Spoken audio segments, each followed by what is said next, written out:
एक समय की बात है। एक बार सुंदरवन कस्बे में गर्मी बहुत ज्यादा बढ़ने लगी। सारी फसलें सूखने लगी। अचानक क्या पता मौसम को क्या हो गया था। इस बार ऐसा हुआ कि बरसात का मौसम होने पर भी आसमान से एक बूंद पानी भी नहीं टपका। सुंदरवन कस्बे के सारे लोग बहुत ज्यादा परेशान थे। आखिरकार उन्हें पानी ढूंढने के लिए दर दर भटकना पड़ रहा था। अरे पता नहीं इस बार इंद्रदेव हमसे क्यों नाराज है। अभी बरसात का मौसम खत्म होने वाला है, फिर भी आसमान में कहीं भी काले बादल नजर नहीं आ रहे। अरे भगवान, मुझे तो लगता है कि हमारे प्यारे से सुंदरवन गांव को किसी की नजर लग गई है, तभी ऐसा सब हो रहा है। नहीं तो आज तक इतने बुरे हालात कभी नहीं आए थे। अरे मैं तो जब भी सुंदरवन गांव का नाम लेती हूँ तो मुझे वो प्यारे प्यारे फूल, मन को मोहने वाले नजारे याद आते हैं जी। पूजा आंखें बंद करती है और आज से 2 वर्ष पहले सुंदरवन गांव को याद करने लगती है। सुंदरवन बहुत ही खूबसूरत लग रहा है। सूर्यों के वक्त सूरज की पहली किरण पड़ते ही कस्बे में एक चमक सी हो जाती है। चारों तरफ हरियाली ही हरियाली है। परिंदे सुबह सुबह चहक रहे हैं और खाने की तलाश में आसमान में निकल पड़े हैं। औरतें कुएं से पानी भर कर आ रही हैं। किसान अपनी बेलों को लेकर खेतों की ओर बढ़ रहे हैं। बच्चे अपने स्कूल बैग लेकर स्कूल की ओर बढ़ रहे हैं। सब लोग बहुत ही खुश लग रहे थे। पूजा एक सुनहरे सपने की तरह सबको याद कर रही थी कि तभी राहुल उसे सपने से जगाता है। अरे कहाँ खो गई? आजकल खुली आँखों से भी ख्वाब देखने लगी हो क्या? अरे जी, सपना नहीं देख रही थी, आज से 2 वर्ष पहले के सुंदरवन को याद कर रही थी।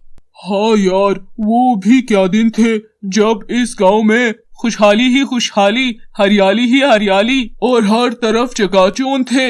लोग इस गांव में रहने के लिए, इस गांव को देखने के लिए दूर दूर से आया करते थे। और एक आज का दिन है, इस गांव में रहना मुश्किल हो गया है। अरे जी, पता नहीं आगे क्या होगा। फसलें सूख जाने की वजह से पूरे गांव में अनाज की किल्लत है। किसी के भी घर में इतना राशन नहीं बचा कि वह 1 महीने तक पेट भरकर खाना खा सके। अरे तुम 1 महीने की बात कर रही हो? हमारे घर में तो ऐसी हालत है कि 1 हफ्ते तक का राशन ठीक से नहीं बचा है। मुझे ही पता है कैसे हमारे अब्बू और अम्मी मेहनत कर कर हमारा पेट भरते हैं। हे मालिक, हमारी मदद कीजिए, नहीं तो भूख के कारण हमारा ये सुंदरवन शमशान गांव में तब्दील हो जाएगा। मुझे लगता है हमें इस परेशानी को दूर करने के लिए अपने गांव में एक हवन तो करना ही चाहिए। हाँ, यही सही रहेगा। राहुल और पूजा जाकर सब गांव वालों को हवन के बारे में सब बता देते हैं। सूखे की परेशानी को देखते हुए सब लोग हवन के लिए तैयार हो जाते हैं। गांव में एक मंदिर के सामने एक बहुत बड़ा हवन किया जाता है। हवन के खत्म होने पर इस कस्बे में एक साधु बाबा आते हैं। भिक्षाम भिक्षाम माही। साधु बाबा एक एक करके सबके दरवाजे पर जाते हैं। हे माही, ये साधु कई दिनों से भूखा है, कुछ खाने के लिए दे दो। बाबा, घर में तो कल रात से चूल्हा नहीं जला है। मैं एक दिन छोड़कर एक दिन खाना बनाती हूँ क्योंकि घर में राशन ही नहीं है। ये सुनकर साधु बाबा जैसे ही उस घर से निकलने लगते हैं, वह औरत उन साधु बाबा को आवाज लगाती है। अरे रुक जाइए बाबा, आप मेरे घर से खाली हाथ नहीं जा सकते। और वह औरत उसके घर में जितना भी राशन बचा था वो साधु बाबा के झोली में डाल देती है। ऊपर वाला तुम्हारा ख्याल रखे और तुम्हारी सारी मुसीबतों को दूर रखे। साधु बाबा उसको काफी सारी दुआएं देकर और वहाँ से भिक्षा लेकर दूसरे घर की ओर चला जाता है। साधु को एक कुटिया दिखाई देती है जिसमें एक खानदान खाना खा रहा होता है। भिक्षाम देही। साधु की आवाज सुनकर उस घर का आदमी बाहर आता है और उन्हें अपने हिस्से का खाना दे देता है। साधु उस मुखिया के हिस्से की एक रोटी खाते हैं, मगर उससे उनका पेट नहीं भरता।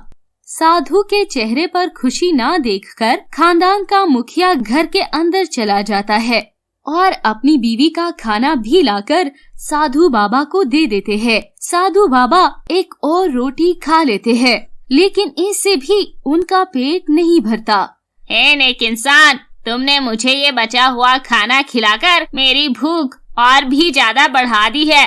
ये लीजिए बाबा, आप मेरा भी खाना खा लीजिए। ये लीजिए साधु बाबा, आप मेरे हिस्से का खाना भी खा लीजिए और अपनी भूख मिटा लीजिए।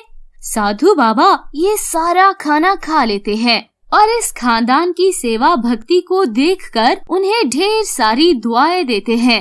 हे नेक इंसान, मैं तुम्हारी इंसानियत और नेक दिली देखकर बहुत खुश हुआ और दंग रह गया हूँ कि तुमने और तुम्हारे खानदान ने आज भूखा रहकर मेरी भूख मिटाई है। ऊपर वाला तुम्हारा ख्याल रखे और तुम्हारी सारी मुसीबतें दूर करे। साधु बाबा उन्हें दुआएं देकर अगले दरवाजे की ओर बढ़ते हैं। ऐसा करते करते साधु बाबा पूरे सुंदरवन में घूमते हैं और भिक्षा मांगते हैं। देखते ही देखते शाम हो जाती है और साधु बाबा उस कस्बे से चले जाते हैं। कस्बे के सभी लोगों के पास जो भी कुछ था वो सब उन्होंने दान में साधु बाबा को दे दिया। अब किसी के पास अगले दिन खाने के लिए एक निवाला भी नहीं बचा था।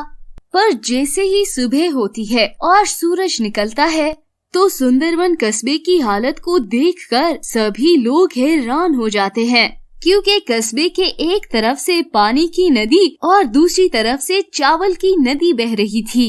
हाँ, ये तो सच में ऊपर वाले की कृपा हो गई गाँव वालों पर।